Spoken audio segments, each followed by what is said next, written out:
Praise to the lord. ఈరోజు దేవుడు మనకిచ్చినటువంటి వాగ్దానం ఏంటంటే మత్తయి సువార్త 5వ అధ్యాయము 7వ వచనం.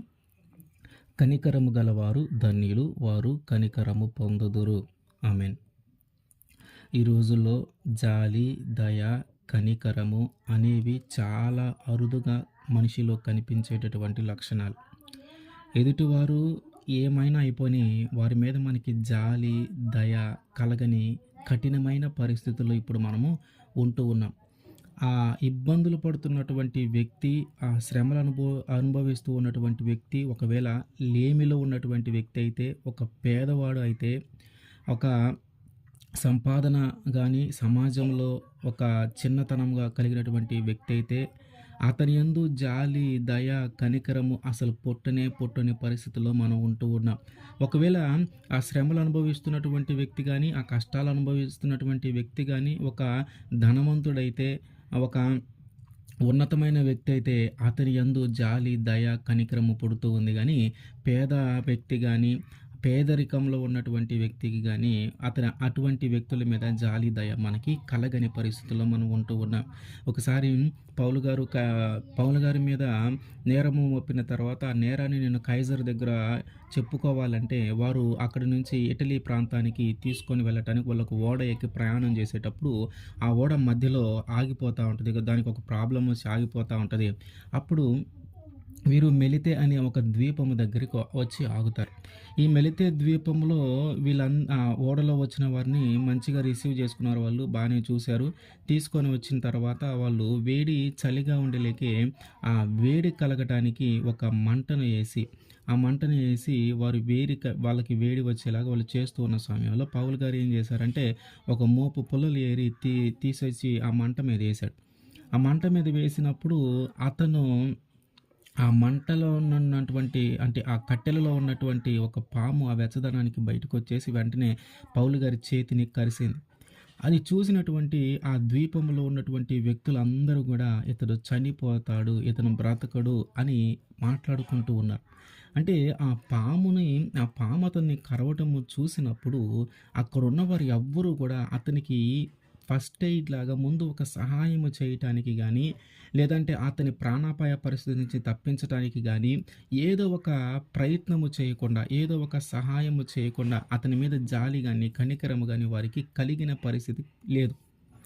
ఇప్పుడు వాళ్ళు ఆలోచిస్తున్న విధానం అంటే ఇతను ఎట్లా చనిపోతాడో, కాలులు వాసి చనిపోతాడు, నొరగ కక్కుకొని చనిపోతాడా, ఇట్టా అతను ఎలా చనిపోతాడు అనే దానిని గురించి ఆలోచన చేస్తూ ఉన్నారు. కానీ అతనికి సహాయం చేయటానికి కానీ, అతని మీద జాలి కానీ, అతని మీద దయ కానీ వారికి కలగల. ఎందుకంటే ప్రాణాపాయ పరిస్థితి ఏర్పడింది. ఆ పాము గరిచింది కాబట్టి చనిపోయే అవకాశం ఉందని వాళ్ళకి తెలుస్తూ ఉంది. ఆ చనిపోయే అవకాశము ఉంది, అయ్యో ఇతను చనిపోబోతూ ఉండడం వాళ్ళకి అర్థమవుతూ ఉన్నా కూడా ఆయన మీద అంటే పౌలు గారి మీద ఎలాంటి జాలి, దయ వారికి కలగల. మన జీవితంలో కూడా ఎట్లా ఉంటుందంటే మనం ప్రాణాపాయ పరిస్థితుల్లో ఉన్నా కూడా మన మీద జాలి చూపించేవారు కానీ, మన మీద దయ చూపించేవారు కానీ, మన మీద కనికరము చూపించేవారు కానీ చాలా చాలా అరుదుగా ఉంటూ ఉన్నారు. పక్కన వాళ్ళు ఏమైనా అయిపోయి వాళ్ళతో మనకి సంబంధమే లేదు. వాళ్ళ మీద మనం జాలి చూపించే పరిస్థితే లేదు. వాళ్ళ మీద మనము కనికరము చూపించే పరిస్థితే లేదు. ప్రజెంట్ ఉన్నటువంటి సిచ్యువేషన్లో అందరం అట్లానే ఉన్నాం. కానీ ఒక క్రైస్తవుడిగా మనము మారవలసిన అవసరము ఉంది. వీళ్ళు ఎప్పుడైతే పౌలు గారిని ఆ పాము కరిచిన తరువాత వీళ్ళు అట్లా చనిపోతాడేమో, ఇట్లా చనిపోతాడేమో అని ఆలోచనలు మాట్లాడుకుంటూ ఉన్న సమయంలో అతనికి ఏమీ కాకుండా దేవుడు కాపుదల ఇచ్చిన దానిని బట్టి ఎప్పుడైతే ఆయన చనిపోలేదో, బ్రతికున్నాడో, వాళ్ళు ఈయనకి ఏమీ కాలేదని నిర్ణయం తీసుకున్న తర్వాత అక్కడి నుంచి అతనికి సహాయము ఇంకా ఎక్కువగా చేయటము ప్రారంభించారు.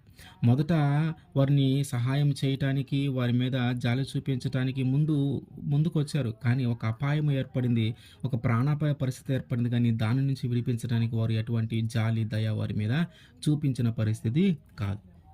అట్లాగే మనము ఉండవలసిన తీరు ఎట్లా ఉందంటే వాళ్ళు ఉన్న స్థితిని బట్టి కానీ, వాళ్ళు కలిగి ఉన్న సంపదను బట్టి కానీ కాదు. కానీ మనము ఎప్పుడు కూడా మన ఇతరుల పట్ల మనము జాలి, దయ కలిగి ఉండాలి. వారి మీద కనికరము చూపిస్తూ ఉండాలి. హెబ్రీయులకు రాసిన పత్రిక 13వ అధ్యాయము 3వ వచనం. మీరును వారితో కూడా బడినట్టు బంధకములో ఉన్నవారిని జ్ఞాపకము చేసుకొనుడి. మీరును శరీరంతో ఉన్నారు గనుక కష్టములను అనుభవించుచు ఉన్న వారిని జ్ఞాపకము చేసుకొనుడి. ఏమంటూ ఉన్నాడు? మనము గూడా అట్లాంటి కష్టాలే అనుభవించిన పరిస్థితులు ఉన్నాయి. ఇప్పుడు ఎవరైతే నీ ముందు కష్టాలు అనుభవిస్తూ ఉన్నారో వారి మీద జాలి, దయ చూపించండి. వారి మీద కనికరము చూపించండి. ఎందుకంటే మీరు కూడా రేపు వాటిని అనుభవించే పరిస్థితి రావచ్చేమో. కనుక మీరు ఇప్పుడు ఎవరైతే కష్టములు అనుభవిస్తూ ఉన్నారో, ఎవరైతే శ్రమలు అనుభవిస్తూ ఉన్నారో, ఎవరైతే ఇబ్బందులు పడుతూ ఉన్నారో వారిని జ్ఞాపకము చేసుకొని వారి మీద జాలి చూపి వారికి ఏదైనా ఒక సహాయము చేయగలిగింది మనము చేయాలి. సమరయుడు విషయంలో గాని మనం ఆలోచిస్తే అందరూ రోడ్డు పక్కన ఉన్నటువంటి ఆ వ్యక్తిని చూసి అందరూ వెళ్ళిపోయారు గానీ ఒక సమరయుడు మాత్రము అతని మీద జాలి, దయ చూపించాడు.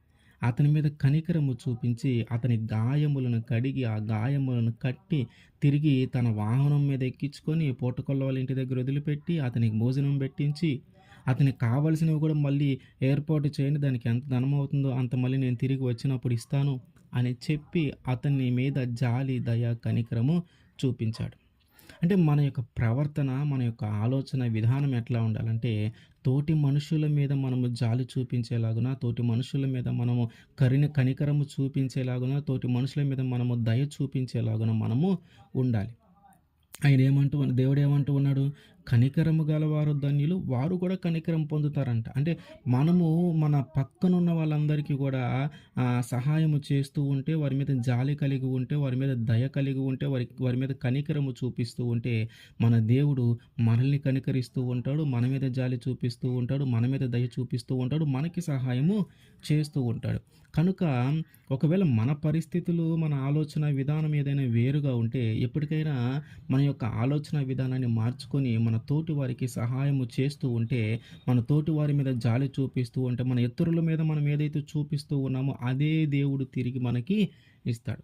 మనం ప్రేమ చూపిస్తే దేవుడు ప్రేమ చూపిస్తాడు. మనం కనికరం చూపిస్తే మన మీద దేవుడు కనికరం చూపిస్తాడు. మనం జాలి చూపిస్తే దేవుడు మన మీద జాలి చూపిస్తాడు. అట్లాగే మన కోపము, అహంకారము, గర్వము, క్షమించని గుణము ఇవన్నీ చూపిస్తే దేవుడు అవి కూడా మన మీదే చూపిస్తాడు. కనుక మనము కనికరము కలిగి ఉంటే మనము కూడా కనికరింపబడతాము దేవుని చేత.